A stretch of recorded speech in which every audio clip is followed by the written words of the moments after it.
Assalamualaikum warahmatullahi wabarakatuh. Bagaimana kabarnya? Hari ini kita akan mempelajari materi tentang memanfaatkan persaingan sebagai peluang untuk meraih keunggulan ekonomi bangsa. Pada pertemuan sebelumnya, kalian telah belajar tentang perdagangan internasional. Faktor yang mempengaruhi perdagangan internasional salah satunya adalah perbedaan sumber daya alam.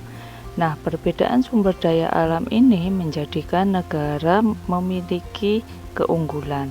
Dalam teori perdagangan internasional, keunggulan itu ada dua, yaitu keunggulan absolut dan keunggulan komparatif.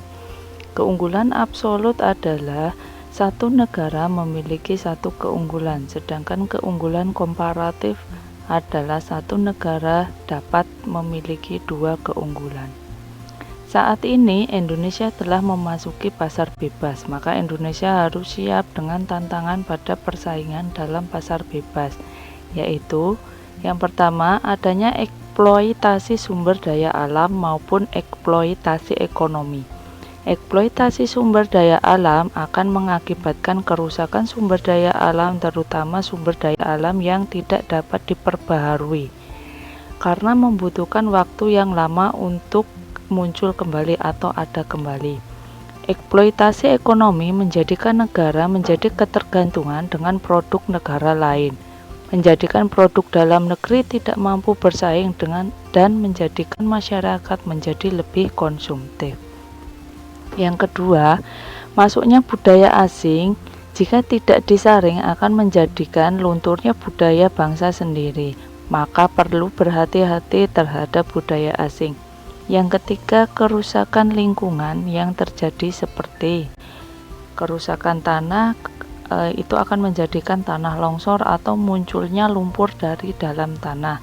Yang pernah terjadi adalah lumpur lapindo. Peluang yang dapat dilakukan dalam era perdagangan bebas yaitu mengandalkan kekayaan sumber daya alam dan tenaga kerja yang dimiliki bangsa Indonesia untuk menghasilkan produk yang mampu bersaing di pasar internasional dengan biaya produksi yang murah. Ada 3 pusat-pusat keunggulan ekonomi di Indonesia, yaitu batik yang menjadi kekhasan bangsa Indonesia.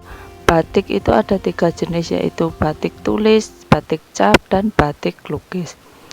Yang kedua adalah Freeport yang memberikan kontribusi bagi bangsa Indonesia, yaitu menyediakan lapangan pekerjaan, kemudian pajak ini menjadi pemasukan bagi negara, kemudian membantu pendapatan bagi masyarakat sekitar. Yang ketiga adalah perusahaan tambang minyak negara yang memberikan kontribusi berupa ekspor. Produk-produk dari tambang minyak negara ini misalnya adalah bensin, minyak tanah, seperti itu. Pusat-pusat keunggulan ekonomi tersebut memiliki pengaruh dalam kehidupan masyarakat, yaitu adanya migrasi, perbedaan karakteristik ruang dan sumber daya yang dimiliki pada berbagai negara, sehingga setiap negara memiliki keunggulan ekonomi yang mendorong untuk melakukan migrasi. Yang kedua, transportasi. Perpindahan penduduk diperlukan adanya transportasi untuk mencapai tujuan. Yang ketiga, munculnya lembaga sosial ekonomi. Keunggulan ekonomi menjadikan munculnya swalayan, mall, ini adalah salah satu contoh lembaga ekonomi. Sedangkan lembaga sosial misalnya adalah pendidikan. Dengan adanya keunggulan ekonomi batik, menimbulkan adanya sekolah yang mempelajari tentang batik.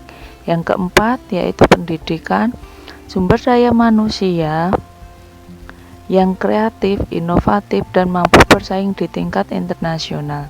Yang kelima, pekerjaan. Tumbuhnya pusat-pusat keunggulan ekonomi maka berdampak pada bertambahnya produksi barang dalam negeri meningkat. Kalau produksi tersebut meningkat berarti akan membutuhkan lebih banyak tenaga kerja. Nah, ini membuka peluang pekerjaan bagi masyarakat. Sekian, semoga bermanfaat. Wassalamualaikum warahmatullahi wabarakatuh.